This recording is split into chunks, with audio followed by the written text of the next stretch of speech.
হে everyone, good morning. আজকে কিন্তু আমরা কুমিল্লিতেই আছি।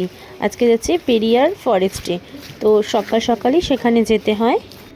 আজকে সকাল সকাল বেরিয়ে গেছি, 5টার দিকে উঠেছি, 5:30 বাজে। সবাই মিলে যাচ্ছি। হ্যাঁ,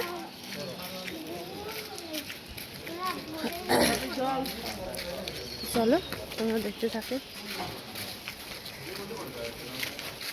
আমরা যেখান থেকে টিকিট কেটে বাসে উঠবো সেটা আমাদের হোটেল থেকে একদমই সামনে, কিছুটা পথ হেঁটে গেলেই হয়ে যায়। তো আমরা কিন্তু হেঁটেই যাচ্ছি, আর দেখো চলেও এসছি। আর এখানে চারিপাশে পাহাড়, মানে সকালবেলা দৃশ্যটা আরও সুন্দর লাগছে। ওই পাশে দেখতে পাচ্ছ বাসগুলো দাঁড়িয়ে আছে, সেই বাসে করেই যাব আমরা। তো প্রথমে আমাদের টিকিট কাটতে হবে।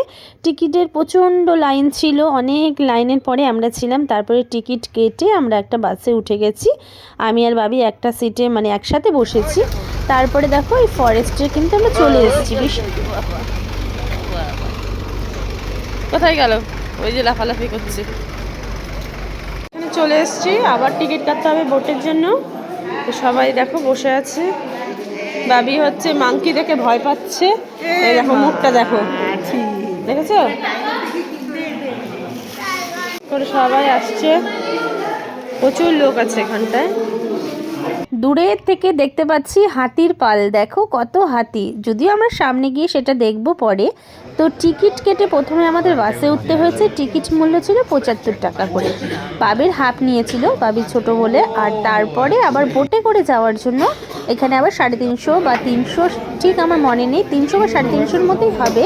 সেটা টিকিট কেটে আবার কিন্তু আমাদের বোটে উঠতে হয়েছিল। বোটে সবারই নাম্বার দেওয়া ছিল, যার যেটা নাম্বার, তো সেটাই সিটে বসবে, সেই বোটেই চড়বে। কোনটা আমাদের বোট?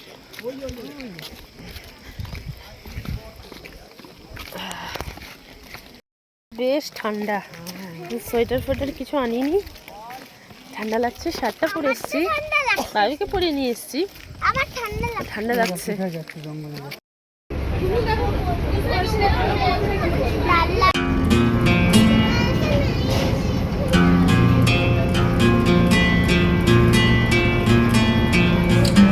এই যে এলিফ্যান্ট,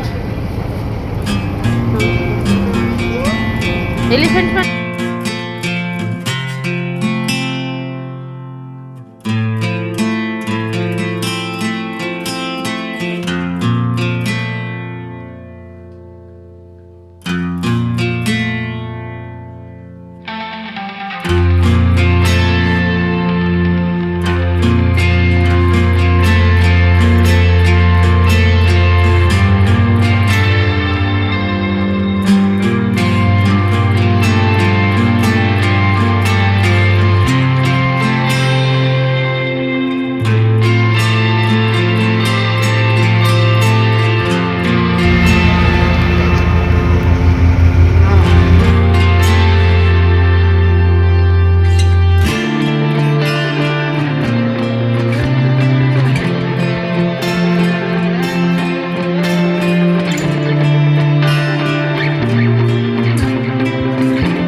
আমাদের নামিয়ে দিল। আমরা কিন্তু এইটুকুটা পায়ে হাঁটতে হাঁটতেই চলে আসলাম।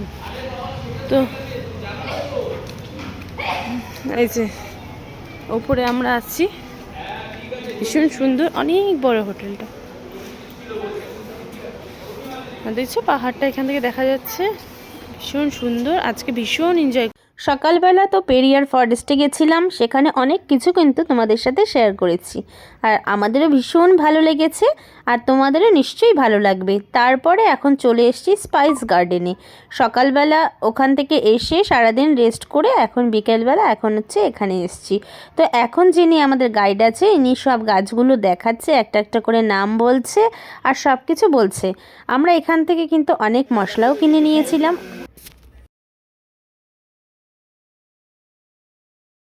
তো কেরালা তো মশলাগুলো ভীষণই ভালো। তো এই সমস্ত গাছগুলো কোথা থেকে কি হয়, কি পাওয়া যায়, সেগুলোই আমাদের বোঝাচ্ছিল।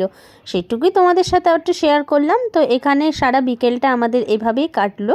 তারপরে আমরা কিন্তু কালকে সকালে আবার অন্য জায়গায় চলে যাব, অবশ্যই তোমাদের সাথে সেটা শেয়ার করব। তো চলো, আজকের মতো কিন্তু ভিডিওটা আমি এটুকুই রাখছি। আবার দেখা হবে নেক্সট ব্লগে। ততক্ষণের জন্য তোমরা ভালো থেকো, সুস্থ থেকো। আর হ্যাঁ, আমার ব্লগটা যদি তোমাদের ভালো লাগে অবশ্যই লাইক, কমেন্ট, শেয়ার করতে কিন্তু একদম ভুলো না। চলো, টাটা।